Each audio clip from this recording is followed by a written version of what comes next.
exportação russa para o Brasil dobrou nesse período de fevereiro até abril, justamente no período de sanção contra a Rússia, basicamente uma pressão, uma tentativa de cancelamento internacional da Rússia. Por que aconteceu isso? Em primeiro lugar, porque, claro, os preços aumentaram, os preços dos fertilizantes, preços da energia, esses preços aumentaram e, claro, no total, o Brasil está pagando mais pelo produto russo. Mas não foi só isso, Fabio.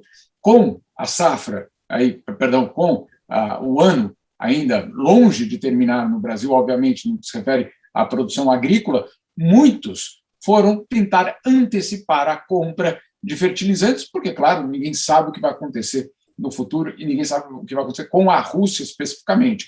E aí o que houve foi uma corrida ao mercado, e aí você soma preços mais altos com uma corrida ao mercado, você tem esse número absolutamente inédito, 800 milhões de dólares que o Brasil comprou em apenas um mês, no mês de abril deste ano, justamente no momento que você pensa, bom, agora vai haver uma esfriada nessa relação. Não, muito pelo contrário, há uma intensificação, porque, claro, você não tem uma segurança sobre o futuro. Essa é a parte da exportação russa para o Brasil. Agora, do Brasil para a Rússia, desabou. Aí sim, a exportação de carnes, exportação de produtos agrícolas, isso tudo desabou. Você poderia falar, bom, mas não há sanção do Brasil contra a Rússia, como é que isso aconteceu? Simples. O Brasil não tem empresa de transporte marítimo. Na verdade, quem faz o transporte são empresas, na maioria das vezes, ocidentais, das potências ocidentais. Resultado, essas empresas ou estão cobrando muito mais para entregar para a Rússia ou simplesmente não estão entregando.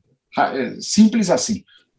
Segundo ponto, os bancos estão tendo grandes dificuldades para dar créditos para essa exportação. O resultado disso é um desabamento nas exportações brasileiras para a Rússia. Só para você ter uma ideia, me contava aí um trader, uma história bastante espetacular, no sentido incrível dela, que uma das companhias de transporte já tinha, num barco, 800 containers de produtos brasileiros em direção à Rússia, e o que fez essa empresa foi largando os containers pelo caminho, no norte da África, no norte da América do Sul, depois em Portugal, etc., para se livrar dessa carga e não entregar essa carga na Rússia. Então, são aí as repercussões para o Brasil diretamente para o Brasil dessa guerra.